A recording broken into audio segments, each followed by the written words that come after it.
Sou o Márcio Chiquito, presidente da Associação São Francisco-de-Assis para a Proteção dos Animais, iniciando a segunda videoaula do Programa de Educação Popular da Associação São Francisco. O tema é sustentabilidade. O que é sustentabilidade? É a característica de algo, de um sistema que pode se manter num determinado nível por longos períodos sem decair. Definição que eu prefiro, a designação que eu prefiro,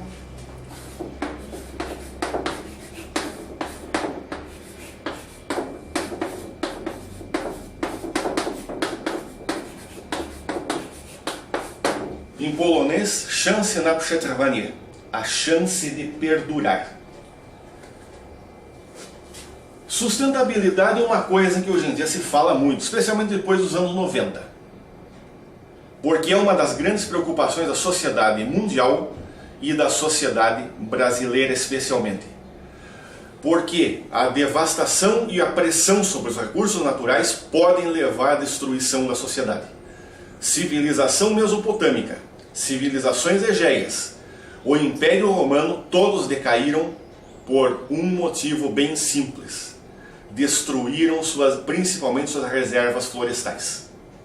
Isso levou à baixa dos níveis dos rios, à queda de produção agrícola, à queda de padrão de vida e, no caso do Império Romano, à inflação. Então, a sociedade mundial e a sociedade brasileira em especial estão preocupadas com a questão da sustentabilidade. Do que depende a sustentabilidade numa sociedade moderna? De 3 fatores.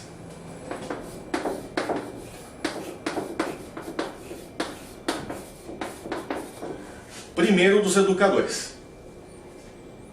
Os educadores são professores e jornalistas principalmente, e formadores de opinião em geral.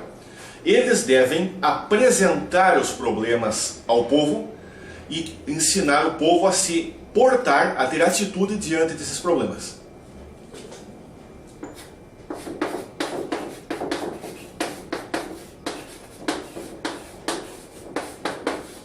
Segundo, os planejadores, principalmente os bacharéis, as pessoas que têm curso superior.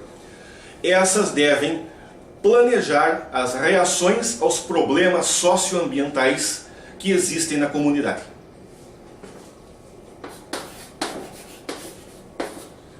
Terceiro, as ONGs, organizações não governamentais.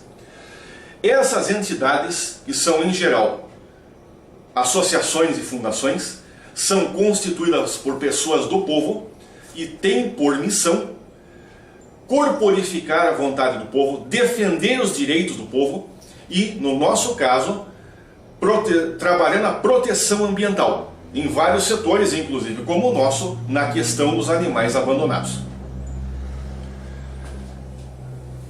E o poder público, onde entra nisso? O poder público é um problema. Numa democracia, quando você vai eleger, vai a uma eleição, você vota no seu representante que vai ao Congresso representar os seus interesses. Numa ditadura, é diferente. Numa ditadura você vota no cidadão e você não sabe quais os compromissos dele. E, geralmente os compromissos dele são nos setores mais endinheirados da sociedade.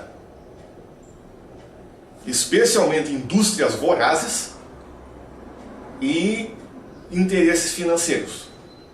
E a soma final disso, devastação ambiental. E no nosso caso aqui do Brasil, o Brasil está numa situação muito complicada. O Brasil, na verdade, está numa situação bem parecida com o Império Romano, que citei agora há pouco. Faz 518 anos, ou quase isso, que a armada de Cabral apareceu aí, um marinheiro lá no cesto da Gávea, olhou para leste, olhou para a costa e gritou: terra à vista! E desde então o Brasil foi encarado como um campo de exploração, primeiro do pau-brasil. Havia preocupação com isso nos primeiros 400 anos, muito pouca mesmo. Em 1901, Paweł Wielewski publicou no Kalendarz Polski, lançado em Porto Alegre, um alerta às autoridades para que se preocupassem com a devastação das florestas. E ele disse, porque em breve o Brasil pode se tornar um deserto igual aos países do Oriente Médio. Parece que ninguém ligou. O professor Proença, que dava aula de História no Positivo em 1990, contava que em 1930 havia 200 serrarias em Curitiba trabalhando 24 horas por dia só serrando pinheiros. Aí veio, em 1955, quem ganhou a eleição foi o Juscelino Kubitschek. E ele, como todos vocês se lembram, fundou Brasília e instalou um sistema de estradas. Belém-Brasília, Livramento-Brasília, Rio Branco-Brasília e Fortaleza-Brasília. E para isso tinha que abater árvores. Um dia, um deputado da oposição escreveu, em virtude do insensato abate de árvores do senhor Juscelino Kubitschek, daqui a 30 anos, se continuar nesse ritmo, a Amazônia será desertificada. O Juscelino leu isso no jornal e disse, olha, mas esse homem tem razão, eu tenho que tomar cuidado com isso. E iniciou os primeiros programas de reflorestamento, que parece que não foram muito para frente nos governos seguintes. De qualquer maneira, hoje a situação no Brasil está muito complicada. Continua sendo um campo de exploração. Um campo de exploração que 25% das reservas naturais já foram destruídas. Já foram dilapidadas. Em benefício de quem? Minérios para a China comunista. Carne para a Rússia putinista. China vermelha até a Coreia do Norte. Madeira nobre para a China comunista. E dessa maneira, o ambiente brasileiro vai se degradando, a sociedade vai se degradando também. Uma das consequências desse problema, e que já se tornou um problema ecológico em particular, a questão dos animais, cães e gatos principalmente, abandonados nas ruas. O desastre poderia ser maior, se não fosse uma tênue linha vermelha de ONGs que, mesmo sem apoio e sem infraestrutura, estão lutando para preservar o que resta do ambiente desse país. E isto é uma situação muito complicada, especialmente para as pessoas que trabalham nessas ONGs, que estão expostos a diversas pressões da sociedade.